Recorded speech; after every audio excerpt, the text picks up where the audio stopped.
Olive Langston had no idea that sneaking into a luxury hotel ballroom in borrowed heels would end with the richest man in the room staring at her like she was the only thing that mattered. "Go on, I dare you," her best friend Mia whispered, nudging her toward the giant double doors of the Wilshire Grand. "You crash that conference, you get free champagne and bragging rights forever." Olive stared at the tall, polished men and women walking past in tailored suits and designer dresses. "This is a tech investment summit, Mia. I literally work at a thrift store. I don't even know what the word venture capital means." "That's the fun part," Mia grinned. "Come on, Olive, you've had the worst 2 months of your life. Your car broke down, your ex ghosted you, and your landlord raised your rent. You deserve one night of pretending to be someone else." Olive glanced down at her borrowed black dress and heels that pinched her toes. She was broke, tired, and one drink away from crying over her life choices. So she inhaled sharply, squared her shoulders, and pushed the doors open. The room sparkled. Massive chandeliers floated above a sea of round tables, each dressed in white linen and glassware that probably cost more than her monthly rent. Waiters moved like whispers, trays of champagne glinting under the lights. The air smelled like money and power. She took a step in and immediately bumped into someone. "Sorry," she gasped, stumbling back. A hand caught her elbow. "Are you all right?" She looked up and forgot how to breathe. The man in front of her was tall, clean-cut, and unfairly attractive. His navy suit fit like it had been sewn onto him, and his eyes, icy blue, were locked on hers like he was trying to figure her out. Yes, I'm fine. Sorry again," she mumbled, stepping away. "You sure you're in the right room?" he asked, voice low and smooth. Olive's stomach dropped. "Busted." "Of course," she said quickly. "I'm, here with Davenport Tech." He raised an eyebrow. "Not a real company." She was sure of it. "Interesting. I know most of their team." "Haven't seen you before." "New hire," she lied, forcing a smile. "Marketing." His mouth twitched at the corners. "I see. Well, welcome to the madness." She turned fast and walked away before she could say anything else dumb. Across the room, Everett Chase watched her go, amused. She didn't belong here, and not because of the dress. It was her eyes, honest, curious. She hadn't looked at him like every other woman here did, like she knew who he was, like she wanted something. She had no idea he was Everett Chase, CEO of Chase Technologies, billionaire. Host of the entire conference, and for some reason, he didn't want her to find out just yet. Olive grabbed a champagne flute from a passing tray and downed half of it in one go. She needed to blend in. Maybe find a back corner and pretend to take notes on her phone. No texting, just pretending. She'd make up some fake business words if anyone asked. But instead of hiding, she caught herself wandering toward a presentation stage where a speaker was talking about AI and market disruption. Whatever that meant. She sat near the back, hoping she could just enjoy the free wine and not accidentally end up escorted out by security. "Mind if I sit?" a voice said beside her. She looked up. It was him again. He sat before she could answer, his tailored suit brushing her arm. "Didn't catch your name earlier," she hesitated. "Olive," he held out a hand. "Evan, not a lie, but not his full name either." "Nice to meet you, Evan," she said slowly. "You're not taking notes," he said, glancing at her empty hands. "I have a photographic memory," she replied, deadpan. He laughed. "Do you?" "No, I just came for the free champagne." His eyebrows lifted. "That's honest." "I'm not good at pretending," she said before realizing the irony. "Well, except tonight," he tilted his head. "So you're crashing." She froze. "It's all right," he said softly. "I won't tell." Olive narrowed her eyes. "Why are you talking to me?" Evan leaned closer. "Because you're the most interesting person in this room." Her heart thudded. She wanted to believe he was joking, but his eyes told her he wasn't. They talked for another hour about nothing and everything. He asked about her thrift store job, her love of old movies, her dream to open a vintage shop one day. She asked him what he did. "Tech consulting," he said vaguely. "Mostly boring." She didn't push it. She liked that he listened, that he laughed without checking his watch. That he didn't make her feel small in a room where everyone else made her feel invisible. At the end of the night, when the crowd started thinning and the champagne stopped flowing, he turned to her. "Can I give you a ride home?" She hesitated. "I don't even know your last name," he smiled. Chase, her breath caught. Wait, Chase. As in, he nodded. She stared at him. You're the CEO, he nodded again. Guilty. You let me lie to you all night. You were honest in every way that mattered. She didn't know what to say, so he said it for her. I want to see you again. Dinner. No lies, just us. Say yes. She should have said no. She didn't belong in his world. But the way he looked at her like she wasn't just someone who wandered into his life by accident, but someone meant to be there made her say the thing that would change everything. Yes. The next evening, Olive stood outside a sleek black car that looked like it belonged in a museum, not parked outside her apartment building with its flickering porch light and cracked sidewalk. A driver in a slate gray suit opened the back door with a quiet nod. She hesitated only for a second before sliding into the leather seat, trying not to gape at the polished wood paneling and soft golden lighting inside. She hadn't spoken to Everett all day. No texts, no calls. He'd told her 7 sharp and she'd thought he might cancel. Men like him didn't usually follow through, but there he was, waiting in the back seat, looking like he belonged on the cover of a business magazine, dark blazer, collar open, wristwatch glinting faintly in the light. Olive cleared her throat. I thought you'd send a car. Didn't expect you to be in it. I wanted to be, he said simply, then gestured to the seat beside him. Come here. She sat, careful not to wrinkle her navy-wrap dress, one of the few things she actually owned that didn't have a stain or missing button. He glanced down at her heels. Those look more comfortable than last night's, he noted. You remembered. I remember everything. The car eased into the street, silent as a whisper. She watched the buildings blur past and then turned to him. So, Chase Technologies. You just left that little detail out, huh? You were lying too, Everett said without apology. Figured we could meet in the middle. She tilted her head. I didn't think people like you noticed people like me. He leaned back. You didn't try to impress me. That's rare. Maybe I just wasn't that impressed by you. His eyes lit up, not with offense but something closer to intrigue. I hope that's still true after tonight. The car turned a corner and slowed before pulling up beside a set of wrought iron gates. Beyond them, a long cobblestone drive led to a restaurant tucked behind a glass facade glowing with soft amber light. She'd seen it in magazines, the kind of place where celebrities dined behind velvet curtains. You brought me to Oralia, she asked, stunned. I called in a favor. You mean you bought someone's silence? He gave a low laugh. Not entirely. Inside, the maitre d' greeted him by name and led them to a private table on a terrace draped in white linens and candlelight. The air was warm, carrying the scent of night-blooming flowers and roasted truffle butter. No menus were offered, just a nod from Everett and a whispered conversation with the server. Olive leaned forward. You didn't let me order. I asked the chef to make what he thinks you'll like, and you think he can guess that. I gave him some ideas. Like what? You hate cilantro, you love citrus, you're not a vegetarian but you'd pick a warm salad over a steak. And you're curious about food but not pretentious about it, she stared. That's disturbingly accurate, he looked pleased. I listen. The first course arrived seared scallops with blood orange glaze and a delicate fennel salad. She took one bite and closed her eyes. Okay, she murmured. I'll forgive the power move. He didn't respond, just watched her. Not in the usual way men did. Not like she was something to be won or dissected, like he was trying to memorize her.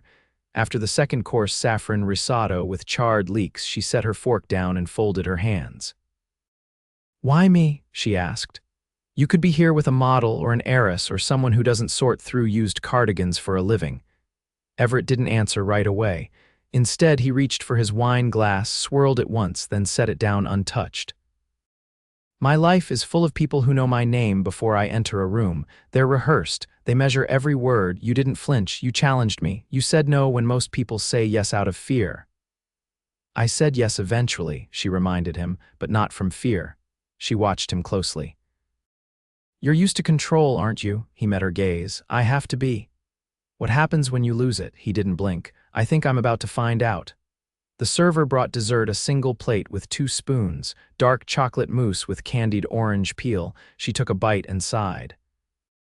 This is the best thing I've ever eaten, she said. I'm glad. You already knew I'd like it, didn't you? I hoped. She leaned back, studying him. You're not what I expected. What did you expect? Arrogance, entitlement. Someone who talks more than he listens. If you're trying to insult me, you'll have to try harder. I'm not. I'm confused. You're careful, like you're holding something back. He looked past her for a moment, his expression unreadable. I've been burned before. Trust doesn't come easily, she nodded. Same. He turned to face her fully. So let's not pretend, no performances, no perfect versions, just honesty. She thought about that, then nodded. All right, you go first. He paused. My father built the company. He died before I could tell him I didn't want to take it over. She blinked. That wasn't what she expected. I did it anyway, he continued. Everyone assumed I would. I buried what I wanted and became the man they needed. And now I'm trying to remember what I used to want. She stared at him. That's heavy for a second date.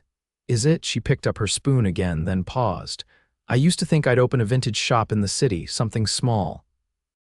With a cafe attached, I thought maybe I'd know the regulars, be someone people remembered. You still can. I don't have the money or the space. You're creative, you'll find a way. She tilted her head. Why are you so sure? Because you lit up just talking about it. People who dream like that don't give up. They find a way or die trying. The air between them shifted, quiet but charged. He stood suddenly. Come with me, she frowned. Where? He held out a hand. Trust me.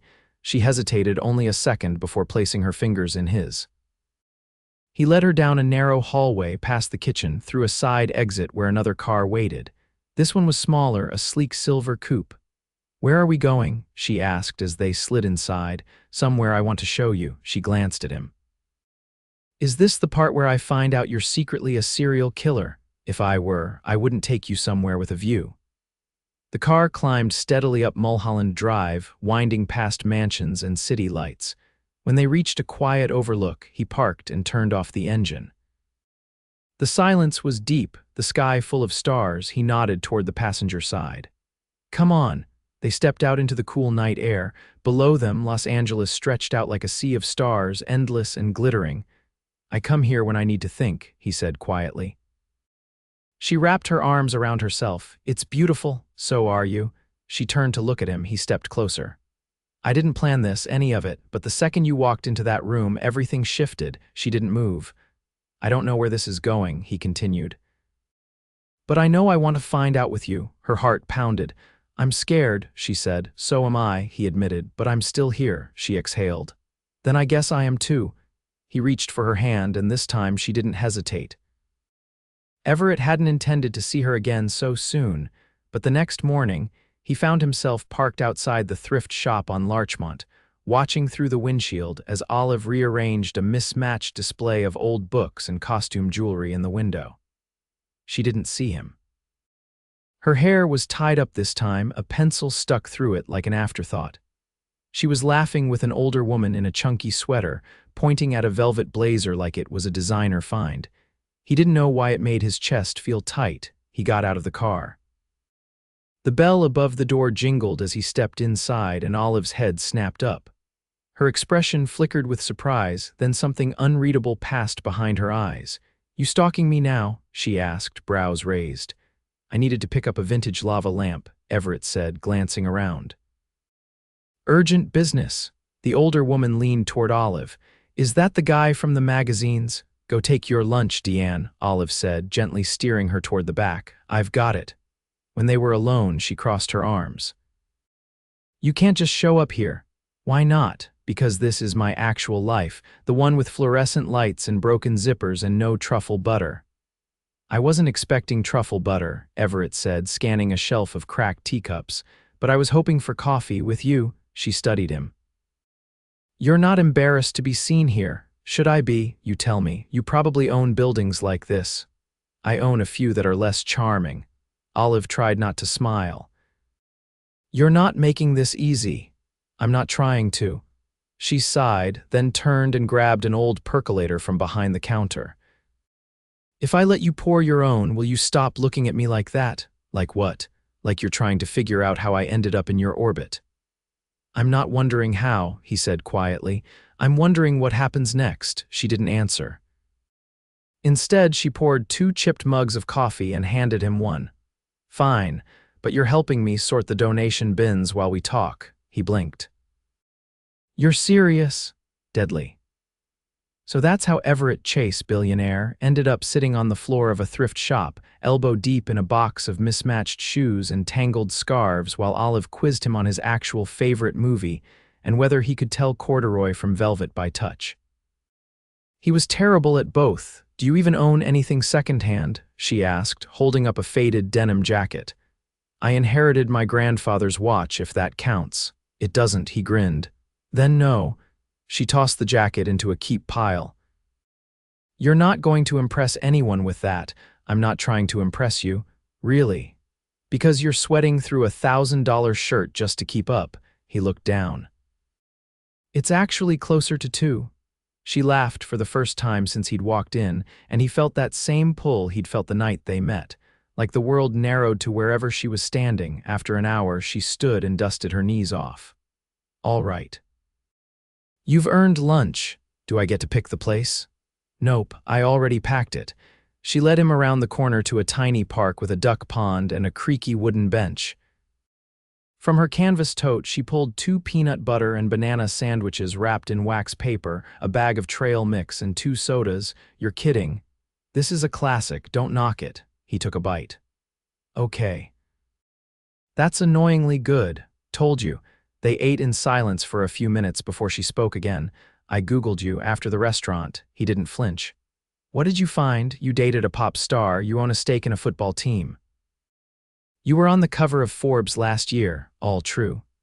You're also being sued by someone claiming your company stole their algorithm. He nodded. Also true. And yet, here you are, eating lunch on a park bench with someone who can't afford a new phone charger. You looked me up. Did it change anything? I don't know yet. He leaned back. I'm not perfect, Olive. I've made decisions that kept the company afloat but came with consequences. I've let people down. I've walked away from things I should have fought for. She looked at him. Why are you telling me this? Because I don't want you to think I'm someone I'm not. She picked at her crust. And who are you? Someone who hasn't felt this alive in a long time. Her eyes lifted to his, searching for insincerity. She didn't find any. I don't want to be a diversion for you, she said finally. Something different you try for a week before going back to your world. You're not a diversion. You say that now. He reached into his jacket and pulled out a small velvet pouch. I brought you something, she stared. Everett, just open it. Inside was a brass thimble on a delicate chain. It was simple, gleaming, and clearly old. It belonged to my mother, he said. She used to sew in the evenings. She said thimbles were protection, tiny armor for delicate work. Olive blinked. Why would you give me this? Because you've been doing delicate work with no armor, and I thought maybe you deserved some. The lump in her throat made answering impossible. He stood. I have a meeting in an hour, but I'll call you after. She nodded, still holding the chain. He hesitated, then leaned down and kissed the top of her head. After he left, she sat on the bench for a long time, the thimble warm in her palm. He was pulling her into something she didn't understand, something that felt too fast, too much, too soon. But for the first time in years, she didn't want to run from it. She wanted to see where it went. Even if it ended in a crash, the wind was colder than usual for a Los Angeles evening, but Olive didn't notice. She stood outside the glass house, the upscale event venue perched on a cliff overlooking the Pacific, staring at the sweeping marble staircase, and the rows of Blacktown cars lined up like a fleet of promises she wasn't sure had anything to do with her. She ran her thumb over the brass thimble hanging on the chain around her neck. Everett hadn't called, not yesterday, not this morning, not even a note sent through his assistant. And now, here she was, standing in front of the gala he was hosting, holding an invitation that had arrived in an unmarked envelope, tucked beneath her apartment door. No return address, just her name in handwriting she didn't recognize. Mia had insisted she go. You don't get invited to a billionaire's gala and decide to stay home watching 80s rom-coms, she'd said, practically throwing the silver heels at her. You go, you look incredible, and if he's an idiot, you show him what he missed. So Olive went.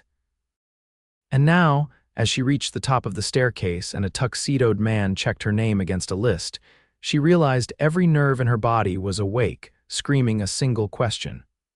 What if he changed his mind? Inside, the ballroom was a mosaic of crystal and candlelight. A jazz quartet played something smooth and low, and waiters glided past with trays of champagne and oysters. The guests were dressed in shades of ambition: navy, black, deep burgundy, all polished shoes and practiced smiles. Olive moved through the crowd, unsure if she should be searching for Everett or avoiding him.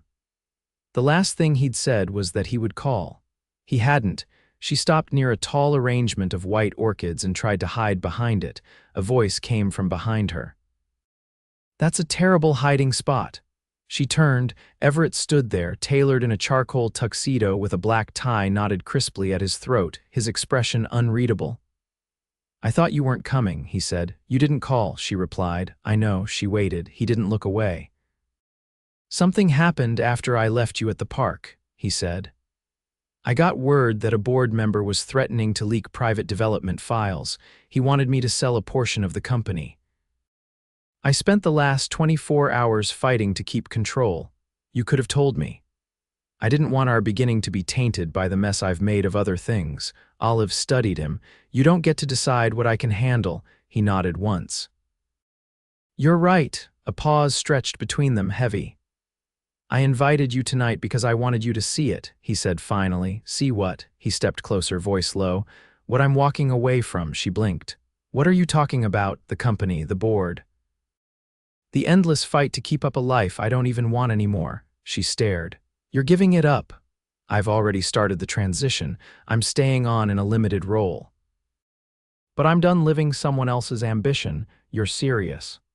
"I've been serious since the second night we met." She shook her head. "This doesn't make sense. You don't even know if this us is going anywhere." "I don't need to know where it ends to know it's real." Her heart thudded once hard. "I should be angry with you," she said. "You disappeared." "I won't do that again." "You can't promise that." "Yes, I can." Another silence. The jazz faded into a soft piano solo. He held out a hand. "Dance with me." She glanced around. "There's no one else on the floor." "I'm aware." She hesitated. "Olive," he said quietly, "I'm not asking for a performance. I'm asking for a moment." Her fingers found his. He led her onto the center of the marble floor. The music shifted, a slow rhythm unfolding beneath them. As his arms slid around her waist, the world receded. Just breathing, just movement, just the press of palm to shoulder and the ache of everything unsaid. She looked up into his face. "What if I don't fit into your world?" "I don't want that world anymore," he said. "I want one we make, and if I fail, then we fail together." The song ended, but neither moved. "I want to help you open that shop," Everett said, "the one with the cafe. I want to find the space with you, pick out the paint colors, argue over the lighting." "You're not joking." "I already called a realtor. There's a corner lot on Sunset. It's been empty for 6 months." Her voice was soft. "You do that for me." "I'd do anything for you." She felt it then, that terrifying, unstoppable thing. The falling. "I thought I was just a dare," she whispered. "You were," he said. "The best one I ever took." A camera flashed in the distance. Somewhere someone clapped. They didn't look away. Later, when the night had settled around them like velvet, he led her out a side door onto a private terrace above the ocean. The breeze was salty, the sky full of stars. "I never thought my life would look like this," she said, staring at the waves. "Neither did I," he replied. She turned. "I'm scared." He reached into his jacket pocket and pulled out something small, a delicate gold ring with a tiny emerald set into a band shaped like a vine. "I'm not asking you to marry me tonight," he said. "But I am asking you to believe in what this could be." Her eyes filled. "I believe in you," she said. He slipped the ring onto her finger. They stood there as the waves crashed below and the world fell away, two people who shouldn't have found each other, choosing to stay, not by accident, but by dare and by love. The bell above the shop door chimed, but Olive didn't look up right away. She was crouched behind the counter, scribbling in a notebook, her brow furrowed as she tried to sketch a shelving layout that wouldn't block the sunlight. The soft scent of fresh paint lingered in the air, mingling with the faint aroma of espresso from the machine Everett had insisted on importing from Milan. "We should install a second one in the back," came his voice from the doorway. "You'll thank me when the first one breaks mid-morning rush." She stood, brushing dust off her jeans. "You're here early. I couldn't sleep." "You're not still worried about the investor fallout?" "No," he said, crossing the room to join her. "They'll adjust." "They always do." She closed the notebook. "Then what kept you up?" He looked around the half-finished shop, the freshly stained floors, the antique mirrors leaning against the wall, the glass pastry case waiting to be filled. "This did, in a good way," she smiled, but it faded quickly. "The contractor said the delivery on the pendant lights is delayed again, and the vintage register I found online just arrived with a cracked drawer. Then we'll fix the drawer and string up temporary lights. Opening day's not about perfection. It's about presence." Olive leaned back against the counter. "You're surprisingly calm about all this." "I've survived hostile takeovers and market crashes. A few light fixtures aren't going to rattle me." She picked up a cloth and started wiping down the espresso bar. "I don't want you to regret this." "I won't. You gave up an empire." "I traded one for another." She turned to him. "You're romanticizing it." He shook his head. "No, I'm grounding it. You and this shop, you're not a fantasy, Olive. You're the first real thing I've chosen for myself." She didn't respond right away. Then, quietly, "Sometimes I still wake up thinking I dreamed this." "Then let me make it real." He reached into his coat pocket and pulled out a folded paper. "This is the final lease agreement. Your name's on the deed. Fully, I bought the building, but it's yours." Her lips parted. "Everett, I know," he said, "but I wanted you to have more than a dream. I wanted you to have roots." She stared at the paper in her hands. "You don't trust easily." "I trust you." Her hands trembled slightly as she set the lease on the counter. "I don't know what to say." "Don't say anything," he murmured. "Just stay." She stepped toward him, her voice low. "I'm not going anywhere." His hand came up, brushing a streak of sawdust from her cheek. "Good, because I have one more irrational thing to do." Her breath caught as he reached into his inside jacket pocket and pulled out a small velvet box. But instead of dropping to one knee, he opened the box and held it out between them. Inside was a ring unlike any she'd ever seen in antique setting, with a deep green stone, flanked by tiny diamonds shaped like leaves. Ethereal, unexpected, and utterly her.